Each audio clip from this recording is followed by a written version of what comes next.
Gue kembalikan uang lu yang teriak-teriak itu, yang sok ngaku kaya tapi miskin melarat. Gue balikin uang lu, biar bisa ngasih makan anak lu. Gue balikin. Gak ada artinya 100 juta buat gue. Gak ada artinya 100 juta. Makanya jangan kaya baru, ya. Jangan kaya kena endosan. Sorry, gak mainan gue. Gak level sama gue, ya. Punya laki gak bisa ngasih nafkah, ya. Kan memang kalau masuk mualaf kan harus sunat gitu kan. Jadi hari ini alhamdulillah sunatnya berjalan dengan lancar. Tony lagi di rumah sakit, makanya nggak bisa temenin. Nyai akhirnya mau Sangga Kasih itu mengikuti agamanya Nyai gitu ya. Sampai saat ini tuh perjalanan dia akhirnya mendalami agama itu sudah gimana sih Nyai? Kalau Tony mendalami agama Islam itu bukan karena aku. Memang waktu itu dia tinggal di Jerman, lingkungannya banyak kan orang Islam. Cuman pas dia tinggal di rumah, kan waktu itu kan 2 bulan sempat pesantren kan di Serang. Terus dia lihat teteh di rumah sholat, puasa Senin Kamis, aska ngaji, loli sholat, aska sholat. Jadi dia belajar sendiri. Kayak doa-doa sholat dia belajar di Google, dia download aplikasi yang khusus buat bacaan-bacaan sholat, hafalan-hafalan pendek gitu. Jadi Tony masuk Islam tuh bukan karena mau menikahi Nikita, tapi memang dia kayaknya udah mantep mau masuk agama Islam itu karena sekelilingnya dulu di Jerman itu dia kebanyakan orang Islam. Terpopuler hari ini, pacar Nikita Mirzani disunat. Warganet bayarnya pakai duit dari Bunda Korla. Kekasih Nikita Mirzani, Marco Antonio Breguel de Dola atau Antonio de Dola yang resmi mu'alaf, beberapa waktu lalu menjalani operasi sunat. Dalam unggahan media sosialnya, Nikita Mirzani membagikan momen saat ia menemani sang kekasih di rumah sakit. Sebelum menjalani operasi sunat, Antonio de Dola diperiksa kondisi kesehatannya. Kemudian Antonio de Dola berganti baju dan berbaring di kasur rumah sakit untuk bersiap-siap menjalani operasi. Bule berdarah Itali Spanyol itu tak bisa menutupi perasaan tegang di wajahnya saat memasuki ruang operasi. Kelihatan tegang banget ya, hahaha, ujar Nikita Mirzani sambil tertawa. Rileks amor, imbuhnya. Nikita menuturkan operasi sunat yang dijalani kekasihnya berlangsung sekitar 1 jam. Ia berharap operasi tersebut berjalan dengan lancar. Mudah-mudahan operasinya berjalan lancar, doa Nikita. Soalnya ini operasi yang lumayan lucu sih, tapi ini juga untuk kesehatan, lanjutnya. Setelah menunggu beberapa jam, akhirnya Antonio de Dola selesai operasi dan kembali ke ruang perawatan. Dalam video tersebut, Nikita terlihat menemani Antonio di kamar dan menyuapi sang kekasih.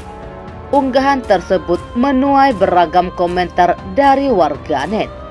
Beberapa di antaranya menduga Nikita membayar biaya operasi memakai uang 100 juta yang dikembalikan Bunda Korla. Bayarnya pakai duit yang dari Bunda Korla kah? Komentar Uwi. Uang yang dibalikin Bunda Korla buat biaya sunat, ujar Amel. Semoga jodoh kakak yang terakhir ini, imbuh Mamut. Diketahui Antonio de Dola telah resmi memeluk agama Islam atau mu'alaf pada 22 Januari lalu. Kabar itu diketahui dari unggahan video di akun Instagram sahabat Nikita Mirzani. Aja tidak bisa mengulangi ini. Korla juga tidak bilang. Korla harus minta maaf. Korla harus menurunkan semuanya. Kemudian dia bertobat dan pengikut-pengikutnya juga harus bertobat juga karena mereka tidak menyadari gitu. Ntar anaknya teriak-teriak KONTOL, KMMMK di sekolah nanti anak dipecat gara-gara apa? Gara-gara Korla kan kira-kira seperti itu. Tapi kan mungkin memang hiburan nih Bang awalnya juga kan. Hiburan boleh aja. Kita kan tidak melaporkan orang yang tertawa. Kita melaporkan orang yang menghina-hina, yang berteriak-teriak, membuat kegaduhan dan melanggar ketertiban umum. Nah, terkait dengan laporan ini Bang, ancaman berapa lama nih Bang? Ancaman hukumannya di atas 5 tahun, 6 tahun penjara, pasal 27 ayat 1. Dan terkait dengan hari ini akan pulangnya, baliknya Bunda Korla ke Jerman nih Bang, gimana tanggapan Abang? Pasti dia pulang gitu. Dia nggak mau berurusan di sini gitu, karena memang dia hanya instan, makanya dia lebih cepat gitu. Ada beberapa video dibuat di luar negeri, ada beberapa video dibuat di Indonesia. Itu aja sebabnya kan. Iya kan? Iya kan? Biasalah. Nak usik kita. Biasa. Nak cari pansos lah tu kan. Biarlah. Bunda apa adanya. Okeylah semua teman-teman Bunda ya. Anak-anak Bunda. Pokoknya anak-anak Bunda senusantara yang sayang sama Bunda. Dukung aja Bunda sebaik-baiknya. Ya. Ya, Bunda puas-puaskan masuk TV. Buat Bunda puas-puaskan ke sana kemari. Bunda puas-puaskan syuting sana, syuting sini, masuk sana, masuk sini, masuk semua siaran TV, semua masuk studio. Habis itu bruk pulang ke Jerman. Ya. Pokoknya selama lagi Bunda di Jerman, selama Bunda di Indonesia, Bunda tujuannya menghibur, nggak di live, nggak di TV, nggak di mana-mana. Habis itu cerak pulang ke Jerman. Ya, melaksanakan aktivitas Bunda sebagai pegawai McDonald. Gitu aja udah. Oke semua anak-anak Bunda, karena Bunda mau menyiapkan baterainya untuk di lokasi syuting. Bye semuanya. Bye, sampai ketemu nanti di lokasi syuting bersama Tuti Wibowo. Bye.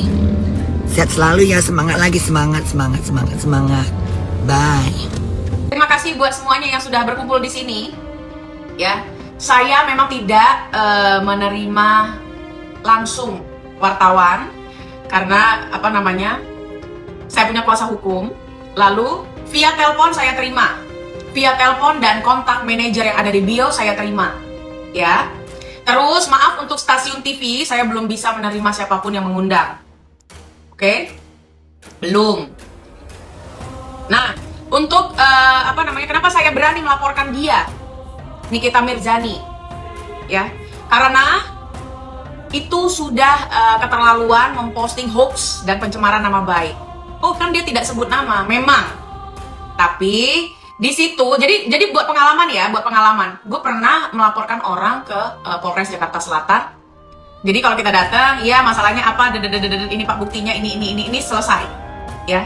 Nanti menjadi tersangka atau tidak, nah jadi itu nanti urusannya. Tapi laporan diterima. Nah di Polda Metro Jaya agak sedikit berbeda, tapi tentunya keren. Kenapa? Di sana memang lebih sulit karena harus konseling dari pihak cyber dan lain-lain, ya. Jadi prosesnya panjang sekali. Saya memakan waktu seharian untuk itu karena akhirnya laporan dibuat berdasarkan rekomendasi dari cyber, ya. So unsur pidananya pasti masuk karena laporan tersebut telah direkomendasikan oleh cyber team yang ada di Polda Metro Jaya. Walaupun prosesnya memang sangat panjang, penuh argumentasi, ya. Tapi saya sampaikan kepada mereka bahwasannya saya adalah anak informatika juga. Ya, saya paham dan kenapa nomor itu disertakan menjadi yang paling keras, ya. Karena adanya bukti masuk chat, beribu chat yang menyatakan nomor ini disebar oleh Nikita Mirzani walaupun ujungnya ditutup. Tapi etika menutup itu adalah 3 digit di belakang. Ya, karena saya orang provider, saya tahu. Nah, begitu. Nah, kalau penutupan pengkaburan 1 angka di belakang itu berhasil, lantas kenapa orang bisa menchat saya dan menyerang get kontak saya dengan nama-nama yang tidak manusiawi? Ya. Apakah ada kerugian daripadanya? Pasti ada, karena saya punya bisnis. Ya. Saya punya rekan kerja. Karena saya wanita karir, bukan pengangguran, walaupun saya terlihat di sosial media. Sosial media dan influence ini bagian daripada pekerjaan saya. Apakah saya digaji? Tidak. Ya, untuk berita-berita yang beredar menyatakan ini itu, stop pembodohan masyarakat.